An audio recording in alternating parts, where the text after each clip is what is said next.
नमस्कार सभी प्यारे दोस्तों को। आज आप मेरे चैनल प्रिपरेशन विद मी में मेरे साथ हैं और हमारी 6th क्लास की जियोग्राफी कंप्लीट हो चुकी है। तो आज हम अपनी 7th क्लास की जियोग्राफी का फर्स्ट चैप्टर करेंगे।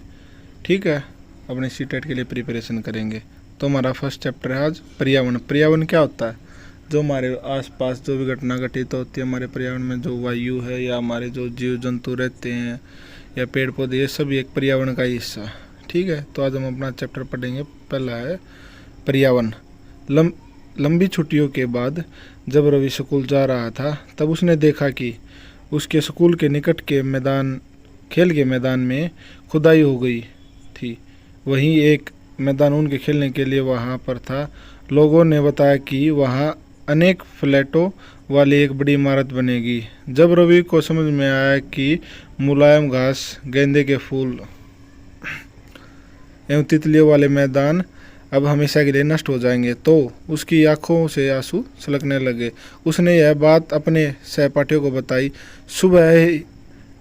सुबह की सभा में प्रधानाचार्य ने भी बहुत उदासी से कहा, देखो कैसे हमारा पर्यावरण बदल रहा है। कक्षा में पहुंचकर रवि ने अपने शिक्षक से पूछा, पर्यावरण क्या है? जो कुछ भी अपने आसपास देखते हो। शिक्षक ने बताया कि जो कुछ भी अपने आसपास है ना, वो सब पर्यावरण का हिस्सा। ठीक है, रवि कहने लगा, इसका अर्थ है स्कूल, भवन, मेज, कक्षा में कुर्सी, खुला मैदान, सड़क इत्यादि सब पर्यावरण का अंग है। ठीक है, हाँ, शिक्षक ने कहा, लेकिन जरा रुको, कुछ वस्तुओं का निर्माण प्रकृति ने किया है, जैसे पर्वत, नदियाँ, पेड़ पौधे, प्राणी, जबकि कुछ अन्य का निर्माण मानव ने किया, जैसे सड़क। कुछ होती है मानव निर्मित और कुछ होती है प्राकृतिक। जो प्राकृतिक होती है उनका प्रकृति निर्माण करती है। ठीक है, और जो मानव निर्मित होती है उनको मानव के द्वारा बनाया जाता है, जैसे स्कूल हो गए भाई, अपने सड़क हो गई, इस टाइप से। ठीक है, आगे चलिए। पर्यावरण हमारे जीवन का मूल आधार है। यह हमें सांस लेने के लिए हवा, पीने के लिए जल, खाने के लिए भोजन एवं रहने के लिए भूमि प्रदान करता है। मानव इस प्राकृतिक पर्यावरण में कैसे परिवर्तन करता है? ठीक है, आगे चलो। कार का धुआं वायु को प्रदूषित करता है। पानी को पात्र में एकत्रित किया जाता है। भोजन को बर्तनों में परोसा जाता है और भूमि पर कारखानों का निर्माण होता है। मानव कार, मिल, कारखाने एवं बर्तनों का निर्माण करता है। ठीक है, तो जो भी अपनी कार धुआं छोड़ते हैं वो भी प्रदूषित करती है अपनी हवा को। ठीक है, चलो आगे चलो भाई, इतना कुछ खास नहीं है। रवि, परमजीत, जैसी, मुस्तफ़ा, आशा सभी एक सूची बनाने के लिए उत्सुक हैं। इकबाल ने पूछा, हमारा पर्यावरण क्यों बदल रहा है? शिक्षक ने उत्तर दिया, ऐसी हमारी ज़रूरतों के कारण होता है, ये दिन प्रतिदिन बढ़ती जाती हैं।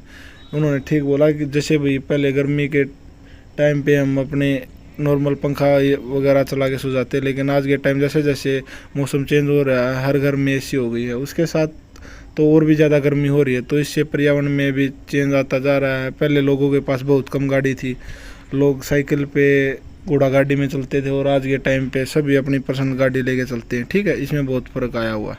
आगे चलो, ये देखिए भाई, पर्यावरण के घटक ये है प्राकृतिक, ये है मानव निर्मित। प्राकृतिक जैसे जलमंडल, जैसे हमारा समुद्र हो गया, जलो प्राकृतिक। वायुमंडल जो हमारी वायु वो प्राकृतिक। स्थल मंडल जो हमारी जहाँ पे हम रहते हैं वो सजीव मंडल, जैव मंडल, जहाँ पे सभी निर्माण करते हैं। ठीक है, मानव निर्मित होगी इमारतें, पार्क, पुल, सड़क, स्मारक, उद्योग, ये सब होते हैं मानव निर्मित, जो मानव के द्वारा बनाए जाते हैं। ठीक है, जैसे मानव एक व्यक्ति है, हो सकता परिवार, समुदाय, धर्म, शैक्षिक, आर्थिक, राजनीतिक स्थिति इत्यादि। चलो आगे चलो भाई। पर्यावरण के घटक वही हमारे दो होते हैं, जैसे जीवीय, अजीवीय। जीवीय वो होते हैं जो जीवित रहते हैं, अजीवीय वो होते हैं जो निर्जीव पदार्थों का संसार है, जैसे सतल। ठीक है, और जीवीय हमारे पादक जीव जंतु होते हैं। ठीक है, ऊपर के वार्तालाप से आप समझ गए होंगे कि किसी भी जीवित प्राणी को चारों ओर पाए जाने वाले लोग, स्थान, वस्तु एवं प्रकृति को पर्यावरण कहते हैं। ठीक है,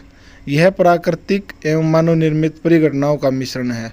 प्राकृतिक पर्यावरण में पृथ्वी पर पाए जाने वाले जीवीय एवं जीवीय दोनों परिस्थितियाँ सम्मिलित हैं। ठीक है भाई, प्रकृति पे दोनों मिलते हैं हमें, जीवीय भी और अजीवीय भी। चलो आगे, ये क्वेश्चन बहुत बार पूछा जाता है कि पर्यावरण यानी एनवायरनमेंट शब्द की उत्पत्ति फ्रेंच शब्द एनवायरोनेर या एनवायरोनेर से हुई है, जिसका अर्थ है पड़ोस। ठीक है, चलो आगे।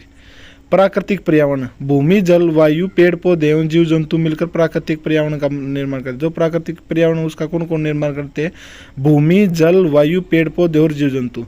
स्थल मंडल, जल मंडल, वायुमंडल एवं जैव मंडल से आप पहले से ही परिचित होंगे, हम पहले पढ़ चुके भाई। स्थल मंडल क्या होता है? जिस पर हम जल मंडल जैसे समुद्र, वायुमंडल जो हमारे तारे, और जैव मंडल जहाँ सभी एक साथ में, ठीक है, जहाँ पर जीवन निवास करता। आइए अब हम इनके संबंध में कुछ और तथ्यों की जानकारी प्राप्त करते हैं। पृथ्वी की ठोस परपट्टी या कठोर ऊपरी परत को स्थल मंडल कहते हैं। यह चट्टानों की खनिजों से बना होता है एवं मिट्टी की पतली परत से ढका होता है। यह पहाड़, पठार, मैदान, घाटी आदि जैसी विभिन्न स्थलाकृतियों वाला विषम धरातल होता है। ये स्थलाकृतियाँ महाद्वीप के अलावा महासागर की सतह पर भी पाई जाती हैं, ठीक है, ये महासागर सतह पर भी पाई जाती हैं। स्थल मंडल वह क्षेत्र है जो हमें वन, कृषि एवं मानव बस्तियों के लिए भूमि प्रदान, जो स्थल मंडल होता है ना वही होता है जो हमें रहने के लिए जगह प्रदान करता है, ठीक है। चलो आगे।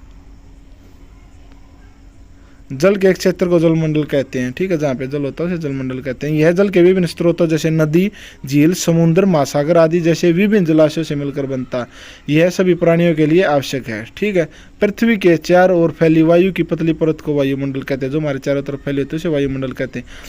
जो पृथ्वी का गुरुत्वाकर्षण बल है वह अपने चारों ओर के वायुमंडल को थामे रखता है। यह सूर्य की झुलसाने वाली गर्मी से एवं हानिकारक किरणों से हमारी रक्षा करता है। ये हम पहले पढ़ चुके हैं भाई, जो हमारी वायुमंडल में कौन सी परत है, आगे चल के पढ़ेंगे कि हमारी कौन सी परत हमें सूर्य किरणों से बचाती है, ठीक है। चलो भाई आगे चलते हैं, ठीक है। कई प्रकार की गैस, धूलकण एवं जलवाष्प उपस्थित रहते हैं। वायुमंडल में परिवर्तन होने से मौसम एवं जलवायु में परिवर्तन होता है, ठीक है। अगर वायुमंडल में परिवर्तन होगा तो मौसम में भी परिवर्तन होगा, ठीक है। पादप एवं जीव जंतु मिलकर जैवमंडल या सजीव संसार का निर्माण करते हैं। यह पृथ्वी का वह संकीर्ण क्षेत्र है जहाँ स्थल, जल एवं वायु मिलकर जीवन का संभव बनाते हैं, ठीक है। पारितंत्र क्या होता है? वह तंत्र जिसमें समस्त जीवधारी आपस में एक दूसरे के साथ तथा पर्यावरण के उन भौतिक एवं रासायनिक कारकों के साथ परस्पर क्रिया करते हैं जिसमें वे निवास करते हैं। ये सब ऊर्जा और पदार्थ के स्थानांतरण द्वारा संबंध है। पारितंत्र ये है भाई जो भी हमारे घटक होते हैं, ठीक है, जो भी हमारे साथ हमारी जो डेली रूटीन होती है भाई, हम खाना खाते हैं या जैसे भी भेड़ बकरी हैं वो घास खाती है, फिर उनको मर जाते हैं, उनको हाथी शेर खा लेते हैं, फिर वो हो जाते हैं, मर जाते हैं, उनको पेड़ों को जो खाद वगैरह उस टाइप से मिलती है, फिर पेड़ों को फिर दोबारा से जीव खाते हैं। ये मतलब ये पारितंत्र का हिस्सा है, ये ऐसे ही चलता रहता है सारी जिंदगी भर, ठीक है। पारितंत्र क्या है? रवि की कक्षा के एक NCC कैंप में जैसी ने आश्चर्य से कहा, कितनी मूसलाधार वर्षा हो रही है, इससे मुझे अपना केरला याद आ गया। तुम सबको आकर देखना चाहिए कि कैसे हरे भरे खेतों एवं नारियल के बगानों में लगातार बारिश होती रहती है। तभी जैसलमेर के रहने वाले हीरा ने आश्चर्य से कहा, हमारे यहाँ वर्षा होती ही नहीं, उधर की करिया रेत होता है, ठीक है। तो जो उस रवि है उन्होंने अपना और जैसी ने अपना बता दिया, ठीक है। और तभी जो हीरा उसने भी अपना बताया कि भाई हमारे उधर बिल्कुल ही वर्षा, राजस्थान साइड में बहुत कम वर्षा होती है, ठीक है। तो ये आगे चलिए, अगर कम वर्षा होगी तो उधर कांटेदार झाड़ियाँ होंगी। ये क्वेश्चन भी बहुत बार पूछा जाता है। अभी प्रत्येक वर्ष 5 जून को विश्व पर्यावरण दिवस मनाया जाता है। तो आपसे क्वेश्चन पूछा जाएगा कि पर्यावरण दिवस कब मनाया जाता है, तो ये होता है 5 जून को, ठीक है। आगे चलो। वस्तु विनिमय पद्धति क्या होती है? वस्तु विनिमय पद्धति होती है कि आप सामने वाले को कुछ वस्तु दे और उसके बदले में कुछ लें। पहले वाले समय में यही चलती थी वस्तु विनिमय पद्धति, लेकिन जैसे जैसे मौसम नहीं, जैसे जैसे हमारा कल्चर चेंज हो रहा है, जैसे जैसे हमारे ज़्यादा यंत्र वगैरह आ रहे हैं, उस टाइप से हमारे जैसे करेंसी आई हुई है, तब लोग पहले अपने सामान को बेचते, फिर पैसे लेते और फिर पैसे से कुछ खरीदते। पहले ऐसे होता था कि भैया हमें कुछ खरीदना है तो कुछ सामान दिया, उसके बदले में हमने कुछ ले लिया, ठीक है। चलो ये कुछ नहीं है, ये आगे चलो। मानवीय पर्यावरण, मानव अपने पर्यावरण के साथ पारस्परिक क्रिया करता है और उसमें अपनी आवश्यकता के अनुसार परिवर्तन करता है। प्रारंभिक मानव ने स्वयं को प्रकृति के अनुरूप बना लिया था।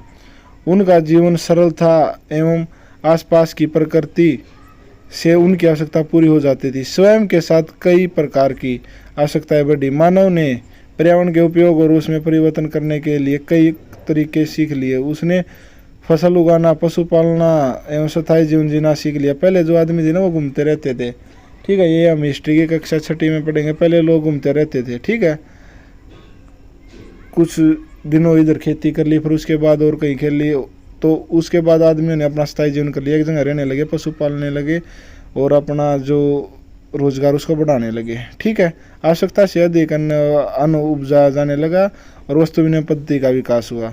व्यापार आरंभ हुआ एवं वाणिज्य का विकास हुआ। औद्योगिक क्रांति से बड़े पैमाने पर उत्पाद प्रारंभ हो गया। परिवहन तेज गति से प्रारंभ हुआ। सूचना क्रांति से पूरे विश्व में संचार सहज और दुरुस्त हो गया, ठीक है। ये भैया आगे कुछ ऐसा खास नहीं है, चलो ये भी इतना इंपॉर्टेंट चैप्टर नहीं है। बाकी चलो हम इसके क्वेश्चन आंसर कर लेते हैं आपसे। एक तो ये जो भाई पर्यावरण दिवस 5 जून को ये पूछ लिया जाता है, ये इंपॉर्टेंट क्वेश्चन है, ठीक है। चलो वो अपने MCQ करते हैं। भाई तबीयत थोड़ी डाउन है। इनमें से कौन सा प्राकृतिक परितंत्र नहीं है? तो बताओ कौन सा प्राकृतिक परितंत्र नहीं है? वन भी है, मरुस्थल भी है, तो ये ताल नहीं है। इनमें से कौन सा मानवीय पर्यावरण का घटक नहीं है? तो बताओ मानवीय पर्यावरण का घटक नहीं है।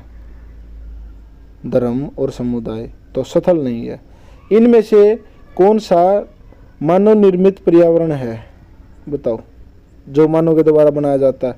पहाड़ भी अपने आप बनते हैं और समुद्र भी, तो ये है सड़क। इनमें से कौन सा पर्यावरण के लिए खतरा है? तो बताओ पादप वृद्धि, फसल वृद्धि तो अच्छी बात है, लेकिन खतरा क्या है? जनसंख्या वृद्धि, ठीक है। चलो अब आगे चलते हैं। जैव मंडल बताओ। अब जैव मंडल का हम किसके साथ मिलान करें? तो जैव मंडल है वह संकीर्ण क्षेत्र जहाँ स्थल, जल एवं वायु पारस्परिक क्रिया करती हैं, जहाँ ये सभी एक साथ मौजूद होते हैं, जहाँ पर जीवन होता है, उसे जैव मंडल कहते हैं। वायुमंडल, अब बताओ भाई वायुमंडल क्या है? वायुमंडल है पृथ्वी को घेरने वाली वायु की चादर, जो हमारे चारों तरफ होती है, उसे वायुमंडल कहते हैं, ठीक है। जो भी वायु। उसके बाद आता है जलमंडल। जलमंडल है जलीय क्षेत्र जहाँ पे जल होता है, उसे जलमंडल कहते हैं, जैसे समुद्र। चौथा है पर्यावरण। तो पर्यावरण का क्या बताओ? बताओ भाई। पर्यावरण है जो हमारे आसपास का क्षेत्र है, जो हमारे पास जीव जंतु, जो भी हमारे नियर बाय जो भी है, वो सब हमारा पर्यावरण। हम कैसे माहौल में, कैसे पेड़ पौधों में, या हम कैसी सोसाइटी में रह रहे हैं, वो सब एक पर्यावरण का हिस्सा, ठीक है। चलो भाई अपना आज ये